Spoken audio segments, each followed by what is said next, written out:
Assalamualaikum warahmatullahi wabarakatuh. Halo adik-adik, bagaimana kabarnya? Ya, semoga adik-adik tetap sehat dan tetap semangat ya dalam mengikuti pembelajaran kali ini. Baik, pada pembelajaran kali ini Kak Dina akan membahas tentang kelas mamalia. Kelas mamalia untuk siswa SMA atau MA atau sederajat kelas 10 IPA. Materi ini disusun oleh Kak Dina sendiri. Yuk kita klik start. Nah, ketika kita sudah klik start, maka muncul beberapa menu, yaitu ada kompetensi dasar, tujuan pembelajaran, materi, dan evaluasi. Kita klik kompetensi dasar terlebih dahulu.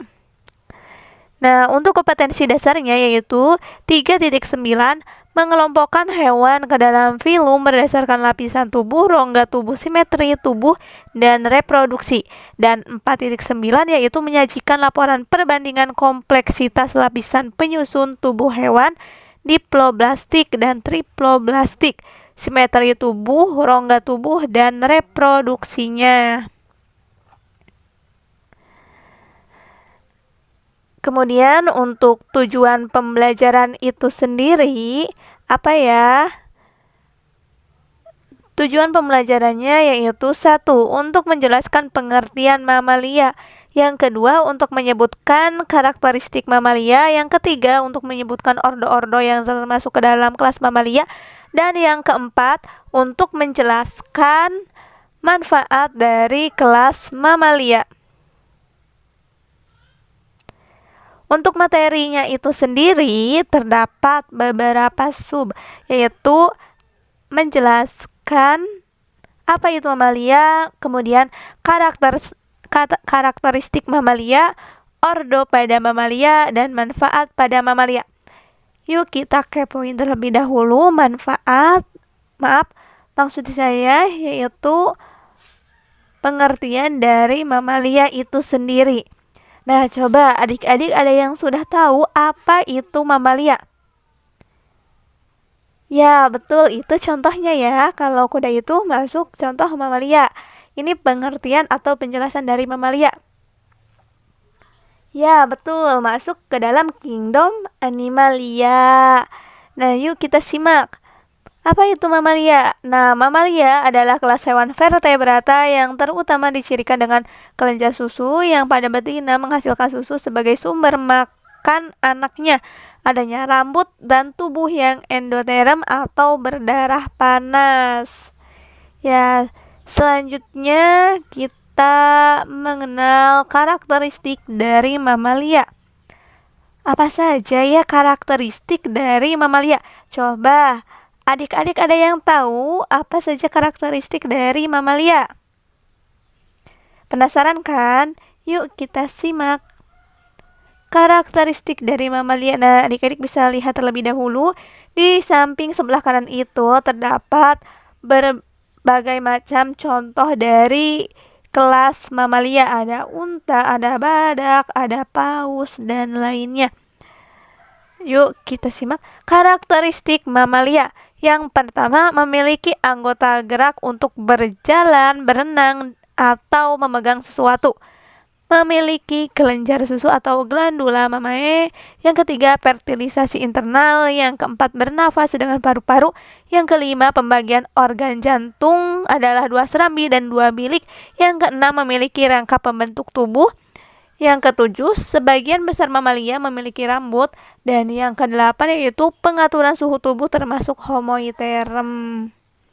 Nah, berikut merupakan karakteristik dari mamalia. Jadi, adik-adik nanti bisa mengenal lebih jauh bagaimana karakteristiknya.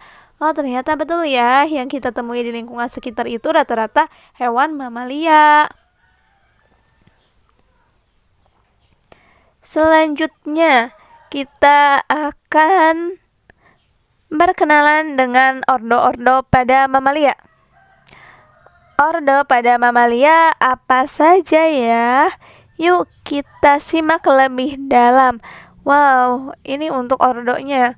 ordo-ordo dalam mamalia, yaitu ada ordo Dasyumorphia, ordo Insectivora, ordo Carnivora, ordo Marsupialia, ordo Polydota, ordo Rodentia, ordo Logomorpha, ordo Sirenia, ordo Proboscoideae, ordo Perissodactyla, ordo Primata, ordo Cetacea, ordo Cryptoptera, ordo Dermoptera, ordo Pinnipidae, ordo Artiodactyla.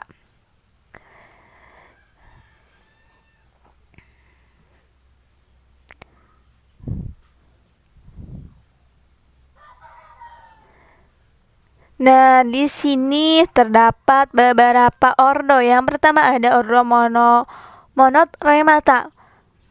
Nah, ordo ini mempunyai kloaka dan paruh. Contohnya apa? Hewan platypus.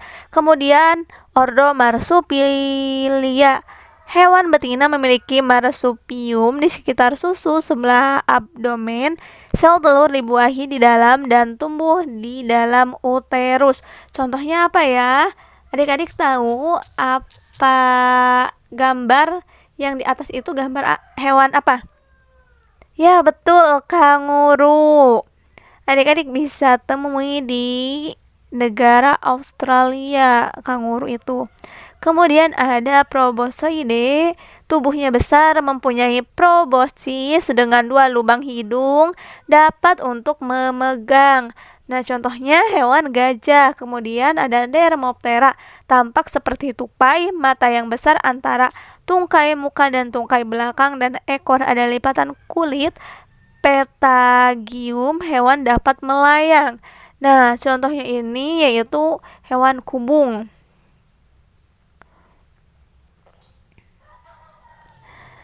Kemudian ada ordo Chiroptera, mamalia yang bisa terbang, kaki kecil memiliki 2-5 jari panjang, contohnya hewan kelelawar.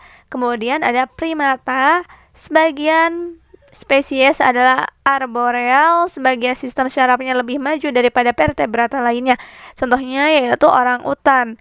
Kemudian ada Edentata, anggota kaki dan tangan mempunyai kait gigi seri dan taring sering tidak ada.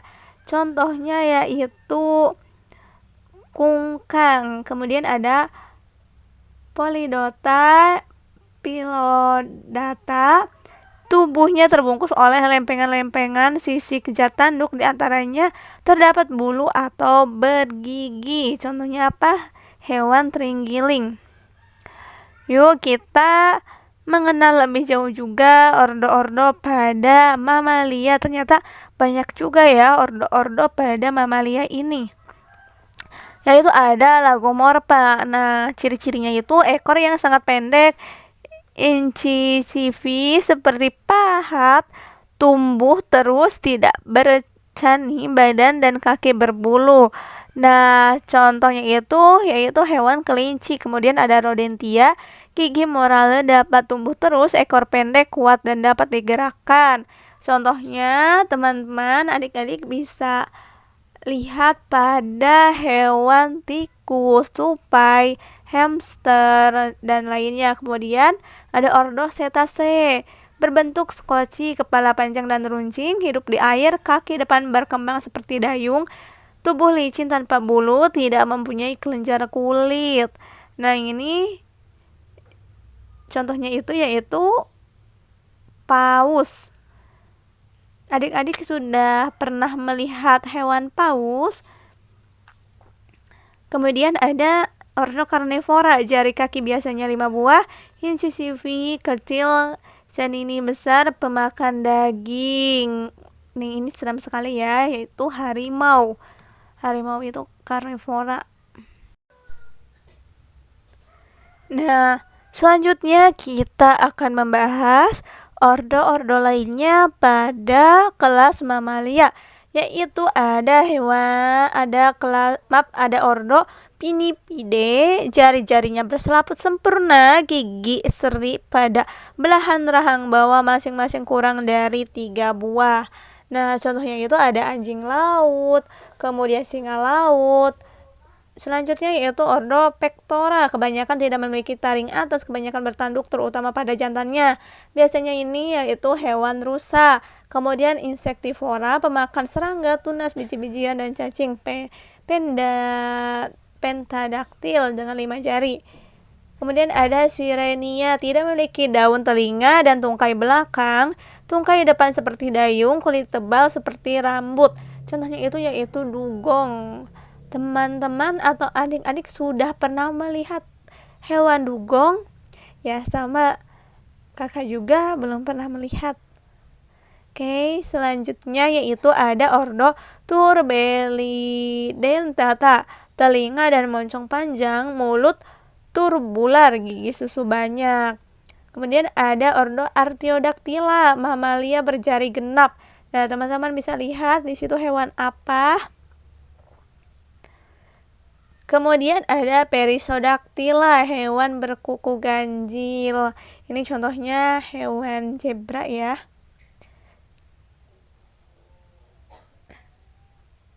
Kemudian selanjutnya materi tentang manfaat mamalia. Tadi kita sudah mengenal ya ordo-ordo pada mamalia, ternyata banyak sekali ya adik-adik. Nah, kita masuk kepada manfaat mamalia ya. Manfaat mamalia.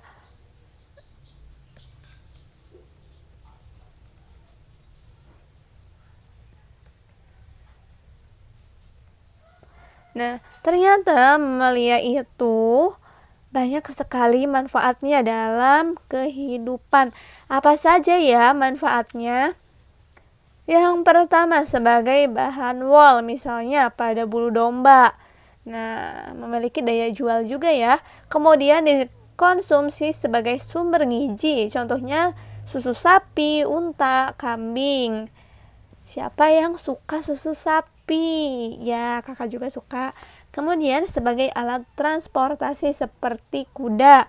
Kotoran ternak dapat dijadikan sebagai pupuk alami, misalnya kotoran sapi dan urin sapi. Kemudian dapat dijadikan sebagai pembajak sawah. Biasanya hewan kerbau ya yang suka dijadikan hewan pembajak sawah. Selanjutnya materi apa saja? Oh, ternyata kita sudah mengupas tuntas materi mamalia, karakteristik mamalia, ordo pada mamalia, dan manfaat pada mamalia. Selanjutnya yaitu ada evaluasi. Nah, kita klik tombol evaluasi. Ternyata adik-adik nanti harus mengisi soal di bawah ini. Yuk, yang pertama, jelaskan pengertian mamalia. Yang kedua, sebutkan ciri-ciri kelas mamalia. Yang ketiga, sebutkan ordo-ordo yang ada pada kelas mamalia. Yang keempat, jelaskan manfaat kelas mamalia bagi kehidupan. Yang kelima, jelaskan perbedaan ordo Artiodactyla dan Perissodactyla. Nah, sebelumnya tadi kan kita sudah mengupas tuntas tentang kelas mamalia. Jadi nantinya adik-adik ini sebagai PR ya, kerjakan dan dikumpulkan minggu depan. Semoga adik-adik dapat memahami terkait materi-materi yang telah Kak Dina sampaikan. Semoga bermanfaat ya adik-adik. See you again. Yuk, assalamualaikum warahmatullahi wabarakatuh. Tetap stay safe and healthy.